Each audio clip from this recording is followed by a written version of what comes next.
जन्मदिन अभी तो मनाना जाने ही नहीं।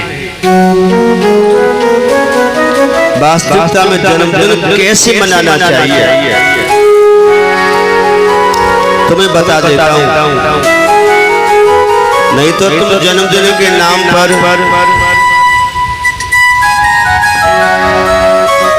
अपने बच्चों के लिए दोस्त बना रहे हो। जन्मदिन ऐसे मनाना चाहिए जितने वर्ष का लाला लाली हो जाए उतने घी के दीपक जलाओ। शुद्ध मिठाई घर पे बनाओ या बाजार से लाओ, केक बेक न लाओ। वो जो न मीठा न फीका फुसफुसा सब ले आते।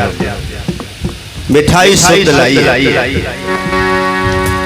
जितने दिन का लाला लाली हो जाए उतने घी के दीपक जलाओ। और एक जिस साल में प्रवेश करता है बच्चा एक अलग दीपक जलाओ। हो सके तो चौमुखा नहीं तो पांच दीपक जलाइए, बीचों बीच में रख दीजिए। बाकी दीपक गोला गोला रख दीजिए। उसके बाद दीपक बुझाओ नहीं। आजकल लोग बुझाते हैं।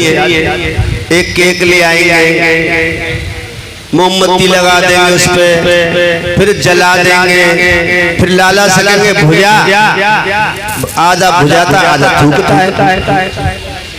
फिर वे थूके हुए केक को चाकू से कटवाएंगे, कटवा के फिर एक दूसरे के मुंह में ठूसेंगे।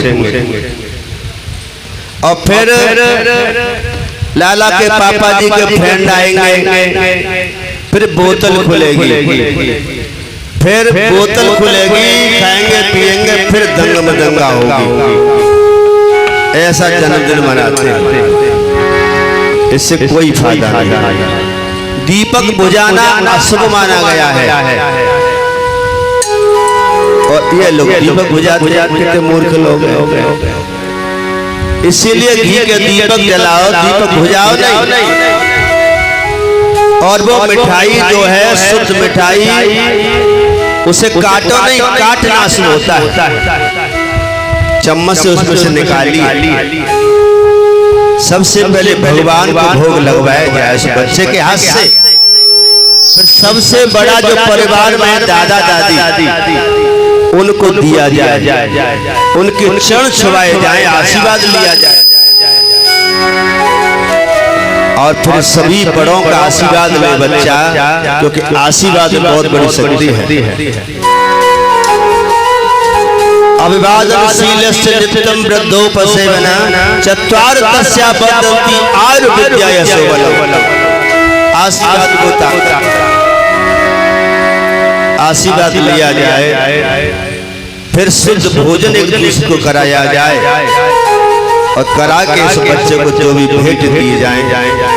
उसके बाद भगवान की कथा कीर्तन भजन होना चाहिए, पाठ होना चाहिए, जिससे देवताओं की कृपा उस पर बरसे। और उसके बच्चे के हाथ से कुछ दान कराया जाए तो बच्चे की दीर्घायु होगी, यश बढ़ेगा, विद्यावान बढ़ेगा, आयुष्मान बढ़ेगा और बहुत ही जीवन में तरक्की करेगा।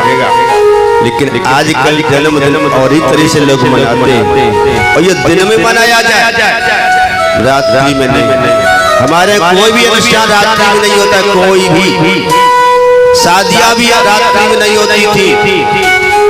लेकिन कुछ उस समय की व्यवस्था ऐसी हो गई, कुछ दुष्ट लोगों से अपने बेटी बेटाओं को बचाने के लिए रात में ये विधान कराए, रातों रात में बेटी और दूसरे घर चली जाए। कुछ दुष्ट लोगों के हाथ न पल्ले न पड़े।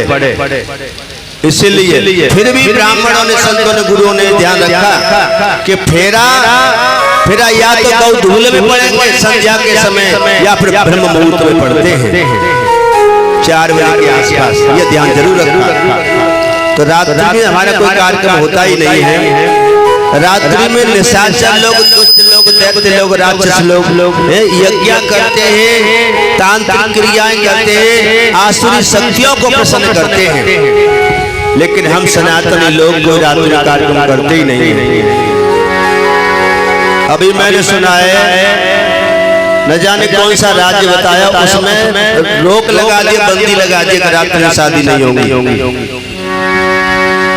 तो सारे देश में यही नियम बन जाए तो बहुत खर्चे बचेंगे, बहुत आपदाओं से बचेंगे, बहुत परेशानी से बचेंगे। रात में शादी होती, भोजन भी 2 बजे 1 बजे होता, राक्षस भोजन, सारा सिस्टम बिगड़ गया। तो इसीलिए ऐसे जन मनाना चाहिए। तो बच्चे दीर्घायु होता है और यशस्वी होता है, विद्यावान बलवान बनता है, धनवान बनता है। और नहीं तो ऐसी पार्टियां करोगे तो फिर पार्टीबाजी बनेगा। बोतल खुलेंगे तो बोतल ही फिर खुलती जाएगी। इसलिए संतान को एक बात बता दूं, पहले की संतान ऐसी थी जो कहते थे मान लेती थी। जो बड़े बड़े माता पिता कहते थे वो संतान मानती थी, क्योंकि रेडियो का जमाना था। रेडियो कौन सुने? रेडियो पहले रेडियो मिलता, शादी मिल जाता था, बड़ा हो जाता, रेडियो मिले शादी, घड़ी रेडियो साइकिल 3 चीज मिलती थी पहले, तो उसको बड़ा शादी मान लेते थे। तो पहले आकाशवाणी का जमाना था, रेडियो का जमाना था, जो सुनते थे वो मानते थे। लेकिन अब टीवी का जमाना है, अब वीडियो का जमाना है, ऑडियो का नहीं। इसलिए आज की संतान से तुम कहोगे तो नहीं मानेगी, उन्हें करके दिखाना पड़ेगा। इसलिए संतान को तुम सुधारना चाहते हो, संस्कार देना चाहते हो, तुम्हें भी आचरण करना होगा। वो देखेगी तो मानेगी, चाहे और तुम कर रहे कुछ और संतान से चाहो कुछ और, कभी नहीं होगा। इसलिए चाहते कि बच्चा पार्टी न करे तो तुमको भी पार्टियां बंद करनी होंगी, नहीं तो फिर ठीक नहीं।